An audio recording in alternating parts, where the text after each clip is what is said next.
Right.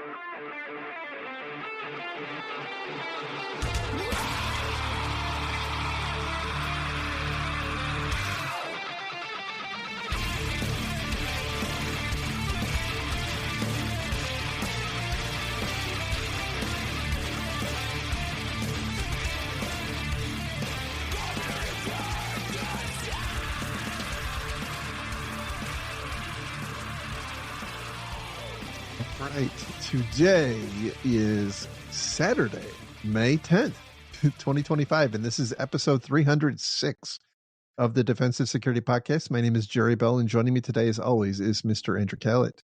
Good afternoon, sir. How are you? I am awesome. How are you?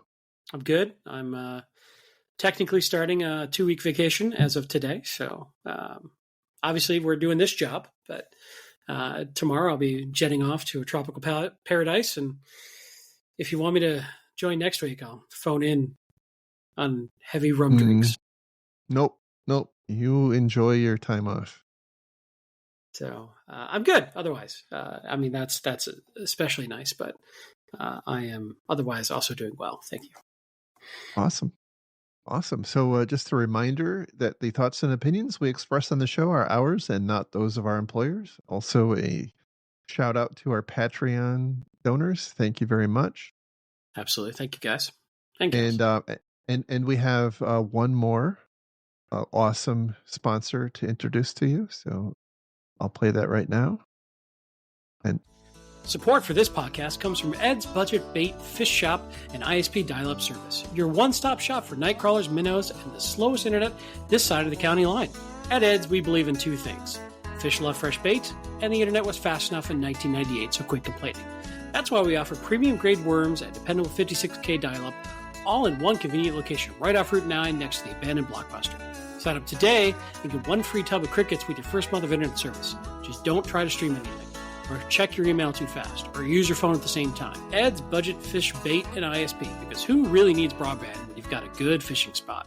And so that was pretty awesome. We do find some very interesting sponsors these days. Absolutely. And we thank them for their support. Yeah, well, it's really hard to find companies that are willing to get in at that like $500,000 sponsorship level. So is that all we're charging? That's pretty reasonable. Yeah. Well, I mean, per episode it's not so bad. All right. That's fair. That's fair. I mean, look, our production values are expensive. Totally. You know how much I have to pay my cats? Like it's insane. At least 2 or 3 cans of wet food a day, I imagine. Yes. And it's not just any wet food. Actually, I have a new cat to introduce to everybody. Oh my goodness. This is Cruzan. He's not new. He's just new to go. Yes. Well, show him again. We didn't get much of a face there. Oh, look at the kitty.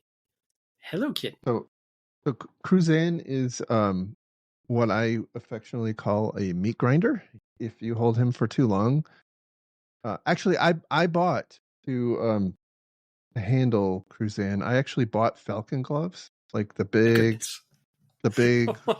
yeah, thick leather gloves. He's a really sweet cat, and he started because I give him treats. He started to actually warm up to me, but he is a unique cat. Very willful. Doesn't want to be held. Does not like to be held.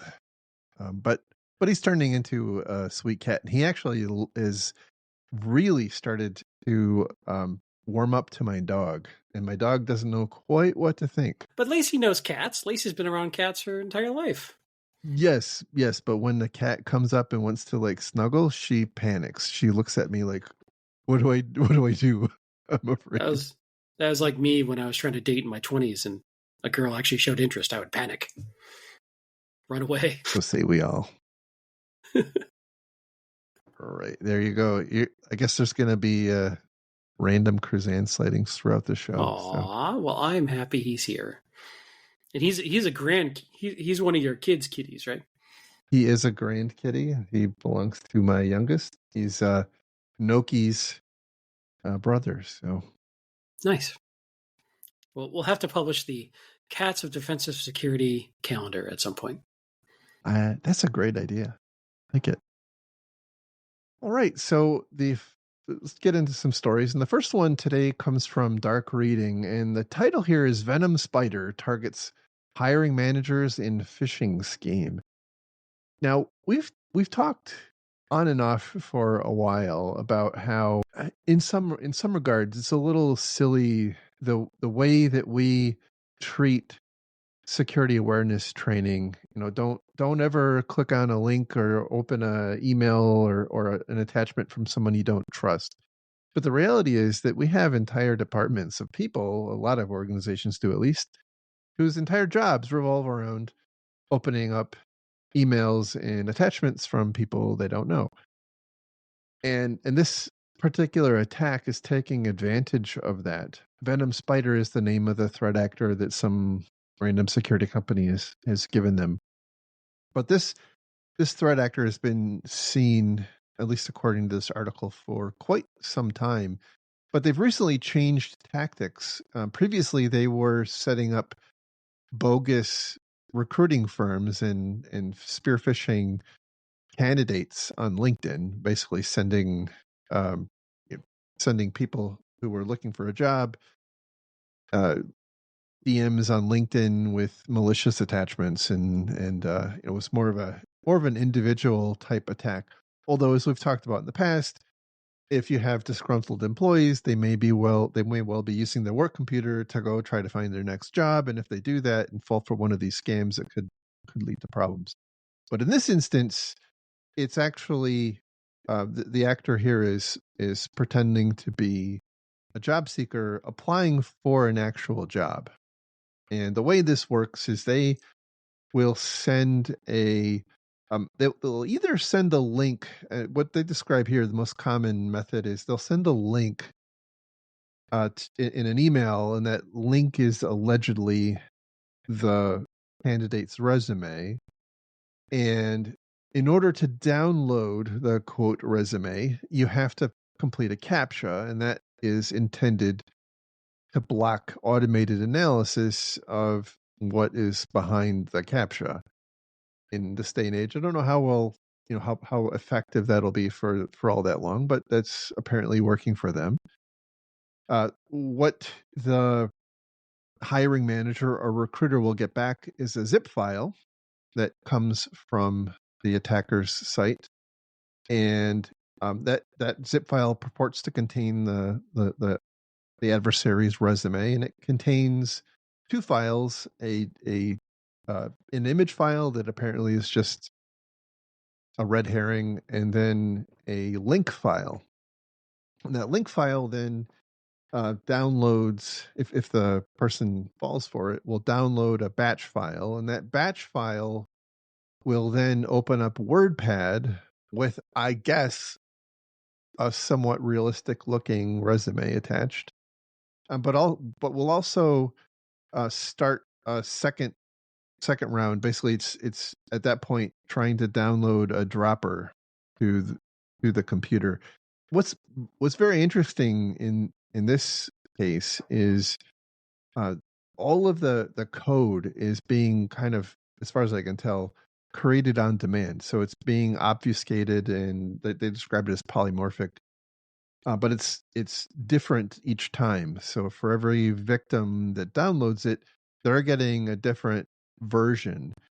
The malicious actions that are performed by the malware are set on a timer, and the intention there is to evade sandboxing and other types of security engineer or security researcher analysis, because then it just looks like perhaps a benign thing. But anyway, this is it's kind of, in my estimation, an overly complex attack.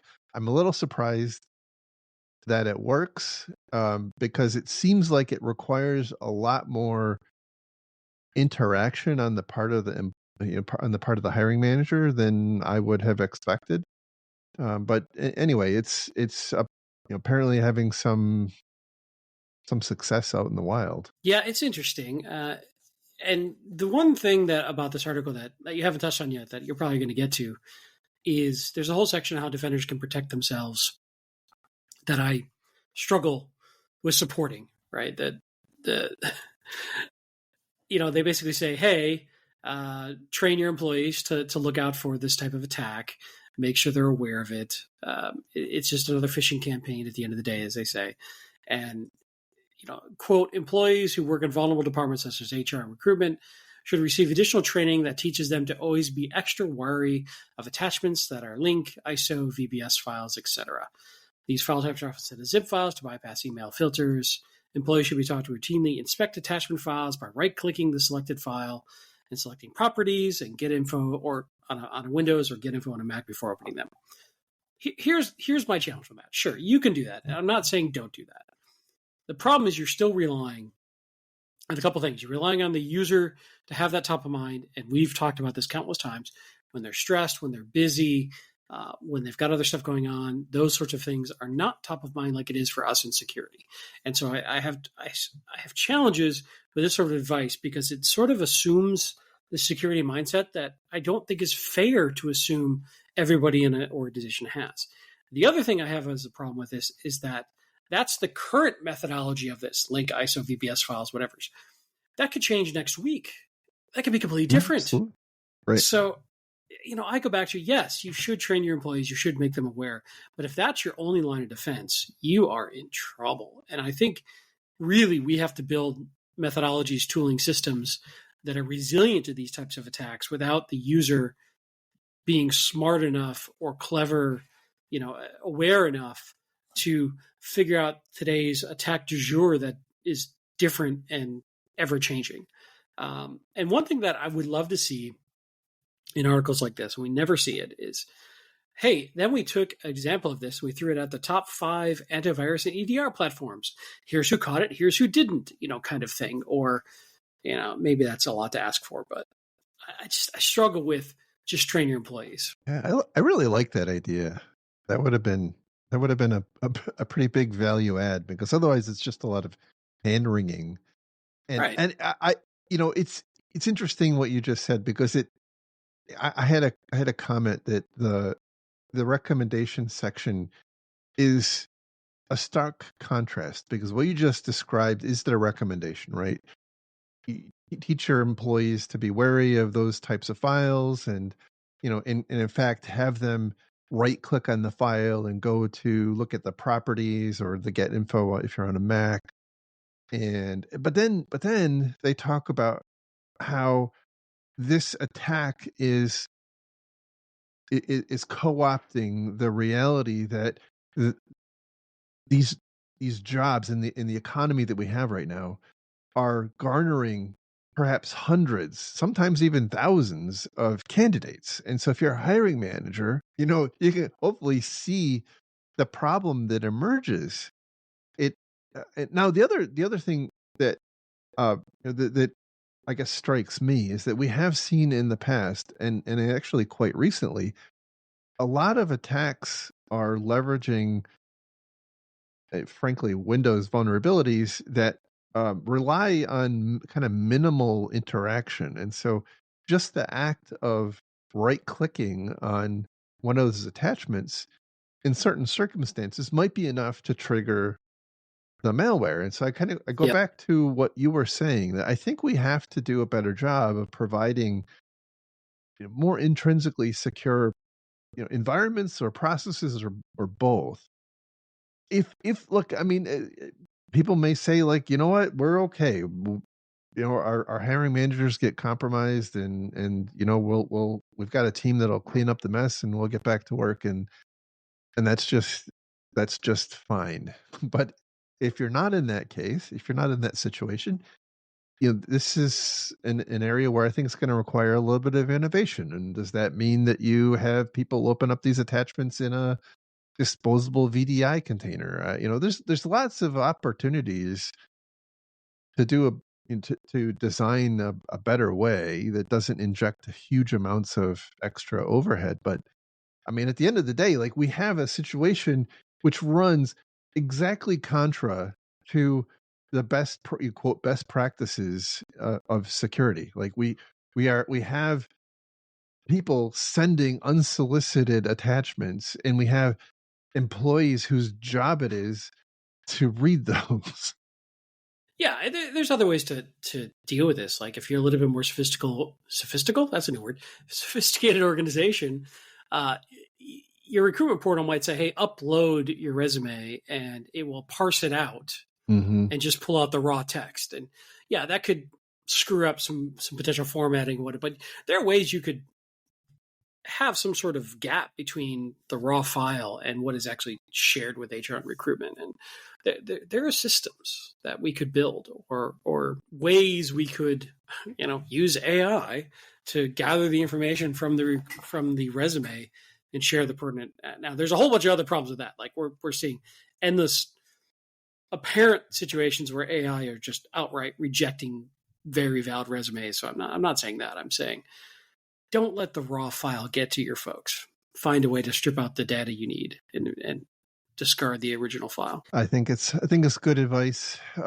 Even just providing instructions that look, we only accept PDF formatted resumes. Not that that's perfect, but it's something. It's not perfect. No, I'm not saying it's perfect. But if you instruct your recruiters and hiring managers to just delete anything that doesn't, it's not a PDF or a PDF attachment. Again, not perfect. There's opportunities to do, to mimic a PDF with some other attachment type, but it's gonna narrow down the problem space. Yeah, I would agree. It's better than nothing. Definitely better than nothing.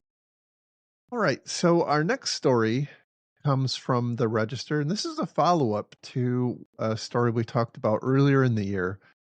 And the title here is Power School Paid Thieves to Delete Stolen Data. Stolen student and teacher data. Looks like crooks lied. So No. I know this is, everybody should sit down because this is really, really shocking that a threat actor took the ransom and did not delete the data. Apparently didn't delete the data.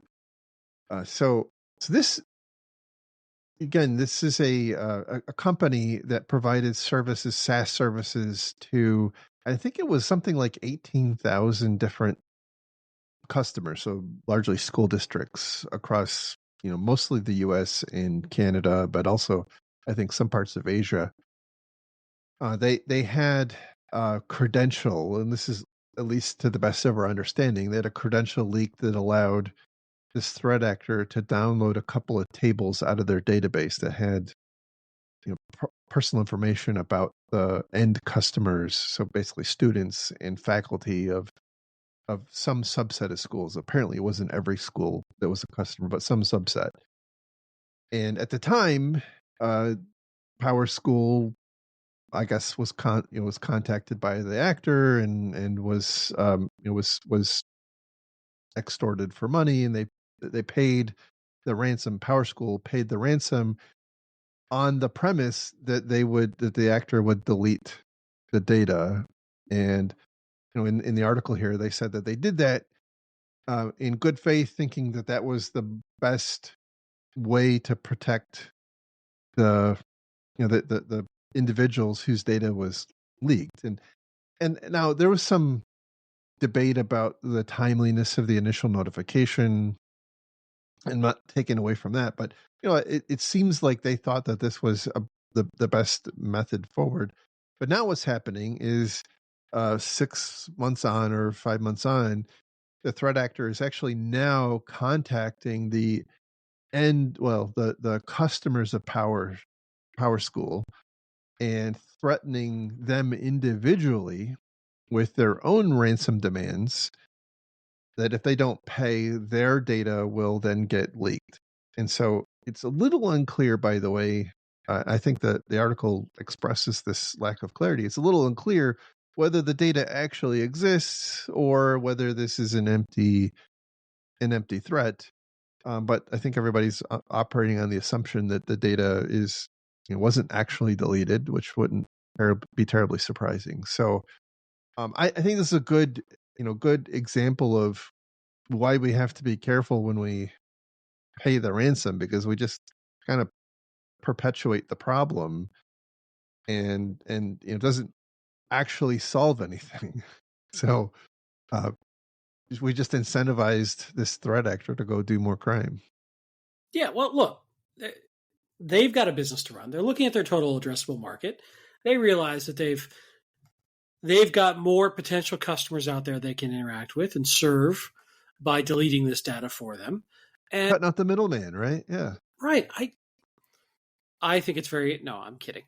I do wonder, can Power School can they get a refund? Like, is there a warranty or a contract they said? Maybe put up a bad Yelp review. Could call up their credit card company and try to reverse the charge. No, I was thinking a lot about this one, and I somewhat agree with your stance of, hey, you shouldn't pay, and that horse has left the barn. You missed the opportunity to secure the data, and now this is the consequence. But then I put myself in the shoes of leadership and the C-suite looking at this situation, right? And so let's say they choose not to pay. So they say, hey, we're not going to pay, and now your data might be leaked. Sorry. And we're going to improve our controls and make sure it doesn't happen again, and here's some credit monitoring. Have a nice day. It's one option. Well, it's one option. And then the data leaks, right? And then all their customers are like, why didn't you do anything? Or they could say, hey, we paid to protect you. And look at these bad actors. They didn't live up to their word. That's not our fault. We did the best we could. And these other people are the fault. They shift the blame now to the bad actors and kind of change the narrative. I'm not saying it's a good answer, but I'm saying the optics of it, you can see how that could play out. And the politics of it could very easily go down this path of, we did what we thought was best. And the fact that these people didn't live up to their word, well, that's their bad, not ours. Yeah, I think that's a good point. It's a very good point. But I still don't think you should pay. But also, I will say for the record, I don't think it should be illegal to pay. I think every company's got to make that their own business determination at the time of whatever's going on. So I don't know. It's a tough one. But I'm also not surprised that bad actors would lie. However, the more they lie, the less likely the entire ecosystem will work. If they keep, they being the entire ecosystem of all bad actors, keep not honoring their word, there's less likely as an entire ecosystem to get paid, which maybe isn't a bad thing either. But they're incentivized to not break their word because they're less likely to get paid next time. If people know. So it creates a bit of a hazard for the overall ransomware economy if you have certain actors that are not living up to their word. So maybe this is a good thing in the bigger picture. It probably already exists, and I'm just not aware of it. But if not, we should start ransomware Yelp, and we can just leave reviews on how good the service was when you pay for the ransomware. I have to believe that exists somewhere already. Yeah, I'm sure. And then you can go look it up. Oh, Fancy Typhoon 73 is trying to ransom me. Let's go see. Oh, they've got a 72% positive rating. All right. Or 22%. You just go to like on Amazon, you go read the 1-star reviews. Right. Figure out what you're getting into. Right. And then, you'd have confused grandmothers like they wouldn't help me set up my Amazon Echo Dot. I don't know. Oh, goodness. I'm going to get an angry email from grandmothers who listen to the show. It's okay. Get in line. I did a little bit of reading just to see if there's any new information about this particular story, because at the time that we covered it, there was a lot of questions, and there was another story that had subsequently emerged, and that was an allegation by a security company that Power School had actually been breached back in 2011, and then this is like the end of a very, very long road. So that data could be 14 years old? No, the data was definitely from December of 2024, but the allegation is that their environment had been compromised for a very long time, and it was just that it was stolen uh, in in in 2024. The data, by the way, covers like decades. I mean, some of the school districts had like decades worth of data that was mixed in with this. So, um, we talked about that in the past, and some people replied back that because at the time I said, well, that's kind of nutty that you would have such old data, and some of our listeners pointed out that I don't understand some of the requirements that these school districts have for maintaining records, and this is how they chose to maintain those records. So I get it. It just hurts my head to think that you're storing that much information, on fairly sensitive information on that many people from decades ago in a system like this. It's just a, a, a time bomb waiting to go off. The good news is that that data is resiliently stored in multiple locations. It's true. It's very true. Oh boy. All right. So the next story we have comes from Bleeping Computer, and the title here is Supply Chain Attack Hits NPM Package with 45,000 weekly downloads. Haven't we covered this story over and over and over and over? Yes, but this is a little bit of a different take than what we've seen in the past. Typically we see the code repository being compromised, and some malware being injected into the code and blah blah blah.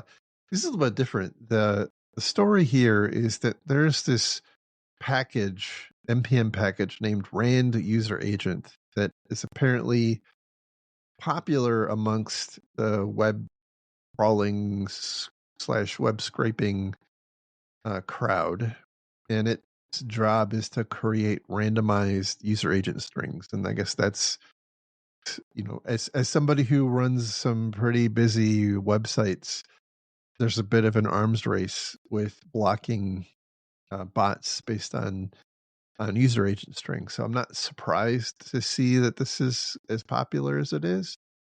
But anyway, it apparently is quite popular. It was made by it was maintained by a company.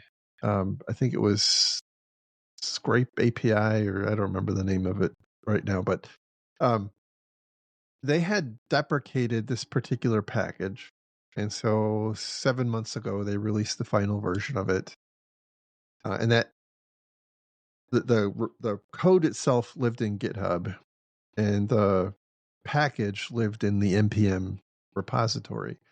Apparently, what happened was an attacker here somehow got a copy of a key that belonged to one of the employees of the company that previously maintained the package, that allowed that person to upload a tainted copy, I think 3 different versions of this npm package, into the npm repository. And even though it's deprecated, it's still garnering apparently about 45,000 downloads a week. And what the attacker here did was they incremented the version number. So if your system or your application, when you're building it, goes and looks to see if there's any new updates, it's going to download this version. Well, this version contained a backdoor. So it was basically a reverse shell that connected outbound to a command and control server. There's really no information about what was done, other than it created this backdoor, and you can kind of imagine the sky's the limit on what can happen once your system is compromised like this. But anyway, it was pretty awful situation here. I don't have a great idea of exactly how many instances of the malicious versions of that package were downloaded. I don't think they actually call that out in here, but it was available for a couple of days, between the time that it was uploaded until the time that it was detected and and taken down. So I guess a couple things here. One is the token that was stolen didn't have wasn't set up for multi-factor authentication. That's a bad thing. If you as an organization are no longer going to be supporting something like this, to me it feels like the responsible thing to do is to take it down, right? So like one of the questions I had was why is it still available if there was no intention of updating it again? Why was it still there? I think that's very common in the open source world, though. Like you leave versions I because somebody agree. could fork it, somebody else could pick it up and work on. I think the bigger thing I worry about or think about is how do organizations know in an automated manner, in a programmatic manner, that something was deprecated or is end of life or is no longer being supported or silently went end of life? Mm-hmm. A lot of these things don't have any published and support end of life policy around them because they're just free open source and they're meant for anyone to take and do with what they please. But from a software dev perspective, from a secure development lifecycle, I don't want folks using deprecated code. I want them using maintained third-party packages. And I don't know that there's a great mechanism for most companies to do that.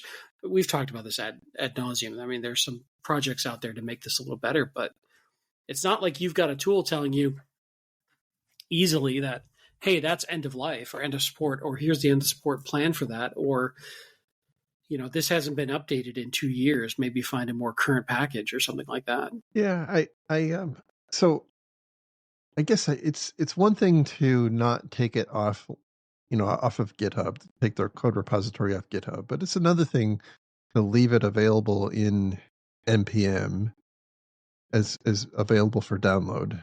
I think that's that's a problem. But I mean, it's a good point that you raise. In this instance, it was only 7 months, and so even if you had some kind of a ticker, I don't know that it's uncommon for a package like this to go 7 months without an update, even if it is actively being supported. So I would agree. Yeah, I would agree. It would be nice if things like GitHub and npm and others had an ability for the maintainer to flag it as like it's deprecated and to give some kind of telemetry about it. But even that I think is problematic, because if you're an open source developer like you just have had enough of its BS, like you're just going to walk away and not necessarily go and set that flag and create a false sense of security.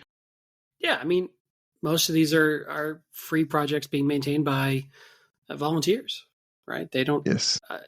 and I don't blame them for any of that. Or I just think that we have this false sense of entitlement or security or something on how much we build so much software on other people's code. I don't think that's ever going away, by the way. That's so entrenched now. But we see more and more of this type of problem. And I don't know that we have a very good industry standard way of dealing with it yet. At least that I'm aware of. No, in this sense, yeah. Without wrapping a lot of red tape and bureaucracy around all of the dev lifecycle, and really limiting your devs from being able to just go grab what they want when they want, how they want it, and just move forward. You could have an approved set of packages that are monitored and maintained by your GRC team or something, but man, that's a lot of pain, a lot of work. Especially with npm, I don't know that a lot of people fully appreciate exactly how many npm packages can be consumed in one application. Like it can be thousands. It can be literally thousands. So and they're typically pulled at build and compile time, right? So even if and here's the challenge I think you would get if you started pulling down deprecated stuff. If somebody goes to build a package that's using that, and now it fails at that point because that package is no longer available, and now they have to rebuild their package around some other package never seen before. Like that's going to create a lot of crises. Maybe they should, but either way, like people aren't forking them locally. Typically, they're just going and getting them from the centralized repositories, and they're expecting those to be there when they call them when they're building and compiling all the time. And yeah, it's weird. I don't know. It's weird to say, okay, we're just going to take it down. I could see that just absolutely breaking the coding ecosystem and just not being viable. I think it would. I think it would be extraordinarily problematic. But I guess, what's the appetite for risk here, I suppose, is the way Huge, obviously. Huge. Massive. Well, I as big as your mom. I just don't think there is conscious thought that goes into that. Yeah, it's an accepted risk without understanding the risk you're accepting, kind of thing. Yeah, and I'm not even sure that there's an appreciation that there's a risk that's being accepted. I guess is where my head is at on this. And in this instance, the only reason that it came to light was there's a security company that just analyzes packages, and they happen to trip over this particular update. They saw that it had backdoor stuck in it, and then they started writing their blog spam about it, and here we are talking about it. But in absence of that, we might not know until there's a whole other type of article, widespread compromise of Linux servers across the industry tied back to this npm package. So they do go, by the way, they do go on to say, like, if you use this package and you built or if you built something that pulled in the affected versions, you need to go and clean your system because you have a back door. I would go further and say, if you have a back door, like, don't clean the system. Like, you need to rebuild it. That, I think, is bad advice in my view. But also, by the way, this is another example of why, in my view, we need to have better kind of basic block and tackling hygiene. Like, in this instance, the malware here was a reverse shell. It was making a call out to a command and control server. And I would say, like, why would a server need to make a proactive call out to that server? That should be something that's just not allowed. And again, as we've talked about in the past, like, that is certainly possible. It's just work and inconvenient and a hassle. But it can save your bacon. Look, putting up with you is a hassle, but I do it. True. And I appreciate that. This is a topic that I've been thinking a lot about lately because it impacts my day job too. I work for a software dev shop, and I can't talk about work stuff here. That would be inappropriate, but it's close to my heart as something that I see as a growing problem that I want to find some better solves for without slowing down my dev so much or having to hire 20 people to help manage the problem. So I'm sure there's some people out there who will sell me a blinky box, but I don't know. I got to do more research. I have more thinking to do on this topic because it's one that scares me. I'm sure there's some AI thing that can help somewhere.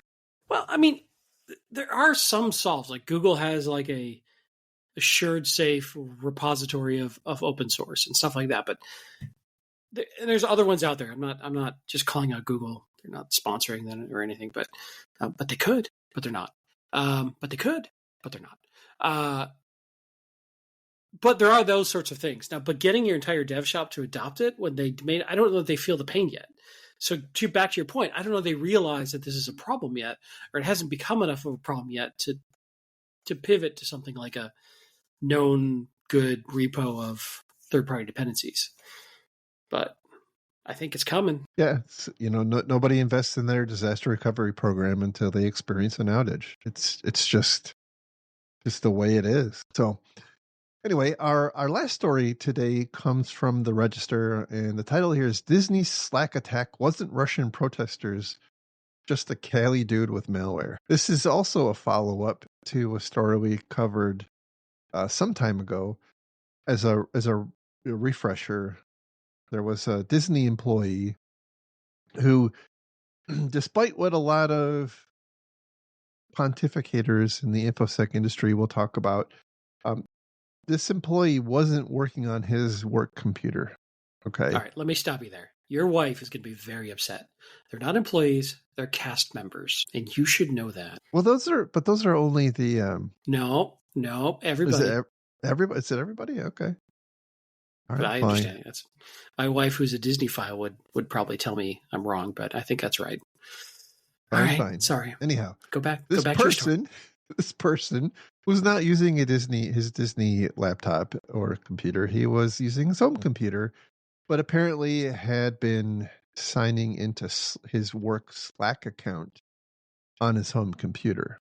And so that access was set up from his home computer, and he downloaded an AI image generator that he found on GitHub. Well, that AI image generator was created at the time. It was believed to be, an uber sophisticated Russian adversary that was hell bent on, destruction. And as the title of the article implies, it was thought to be some kind of hacktivist who was protesting the ills of AI on artists.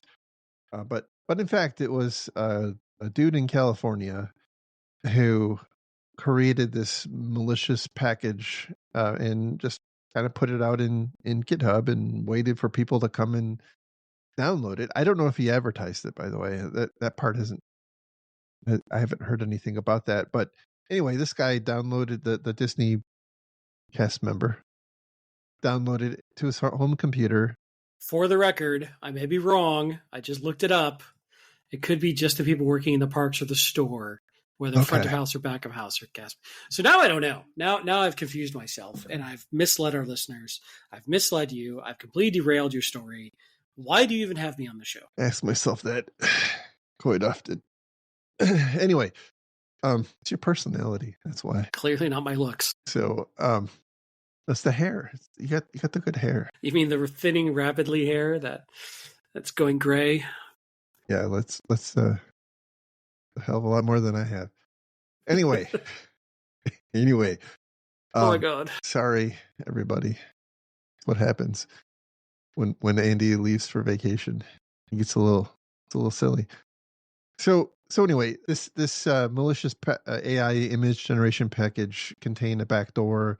Backdoor allowed this guy in California to access the computer. Saw the guy in California saw that he had this access.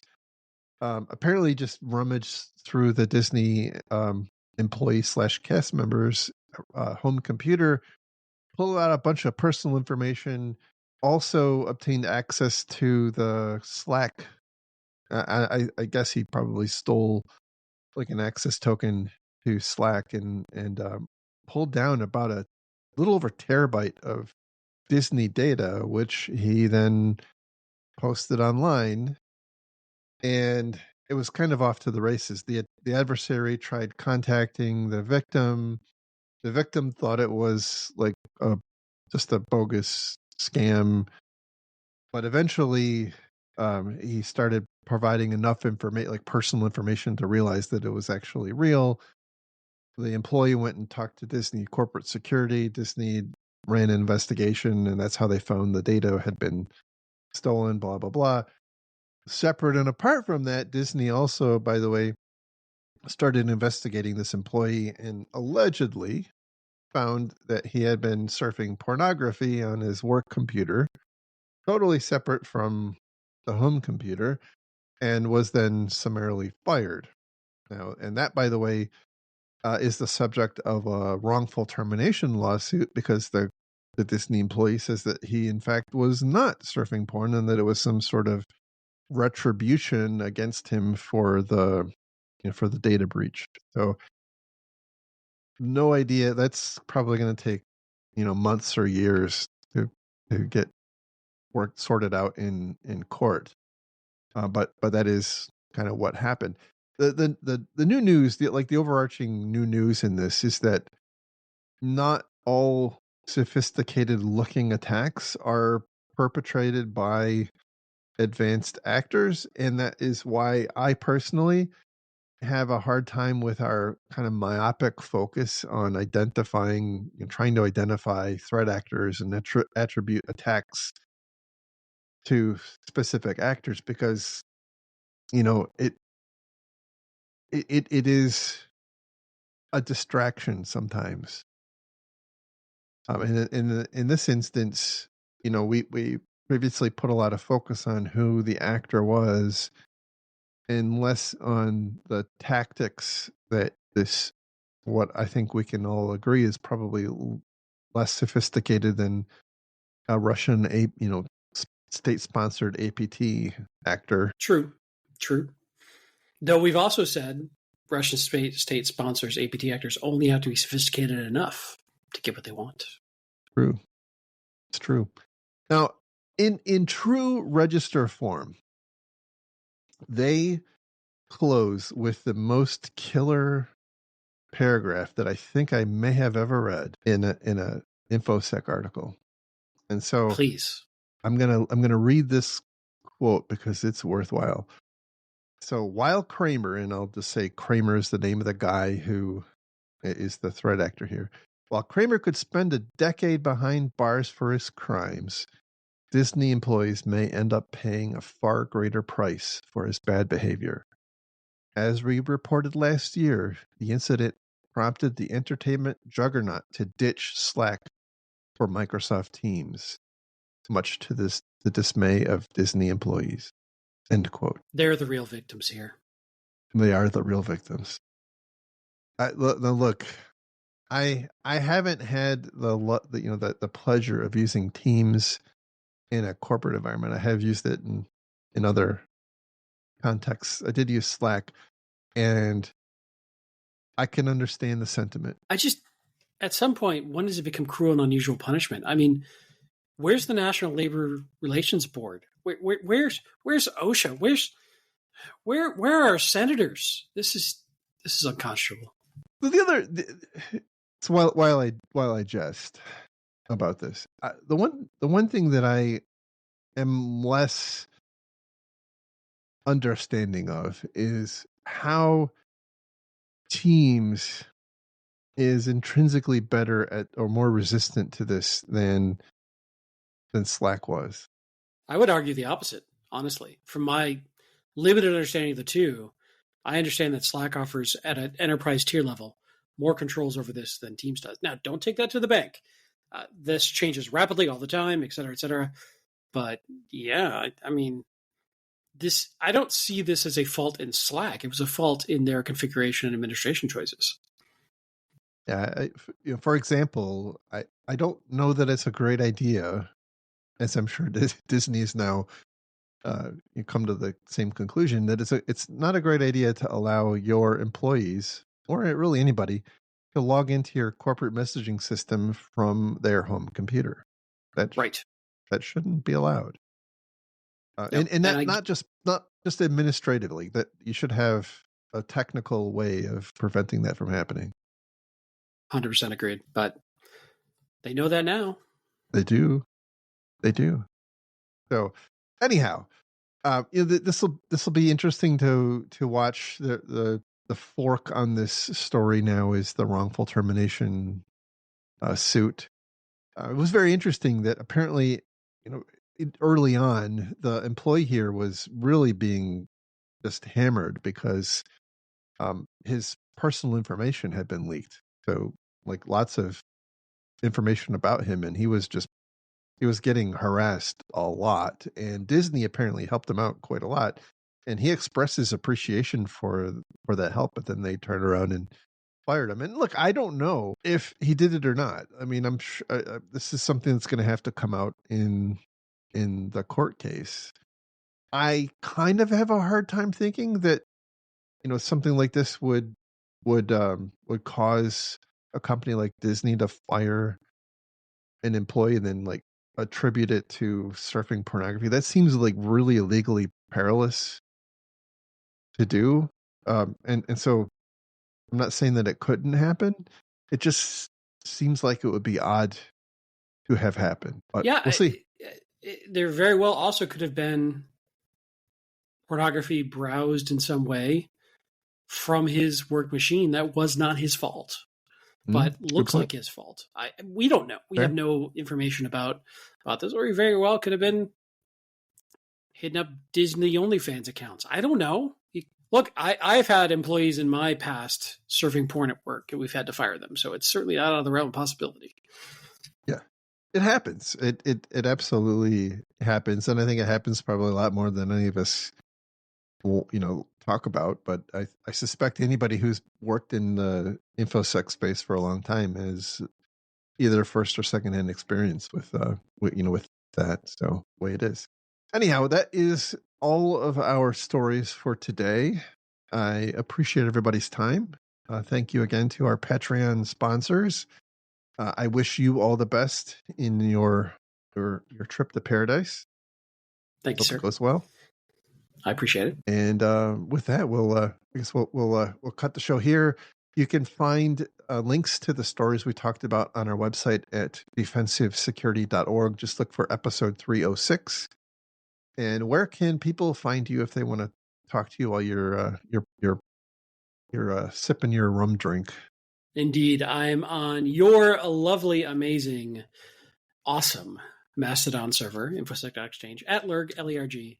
Also at @lerg, L-E-R-G on X, and running around LinkedIn occasionally, when I can see through all the countless spammy messages I get from every sales rep on the planet.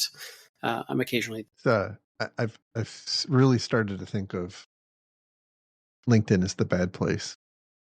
It has gotten weird, man. This is not the time to get into a LinkedIn rant, but it has gotten weird. Mm-hmm. Very weird. Anyway, you can find me on infosec.exchange. It's at Jerry at infosec.exchange. We have quite a large security community there. So if you are so inclined, come and party with us. I just mentioned that you heard about us when you sign up, and I'll be sure to approve your application. And you get a 10% discount for the first 3 months, I believe. That's right. Absolutely. 10%, no, 10% of nothing is nothing. Right. Not to scare anybody away. It's free. Just, I'm being silly. All right. Have a great one, everybody, and we'll talk again soon. Thanks. Have a good week. Bye-bye. Bye.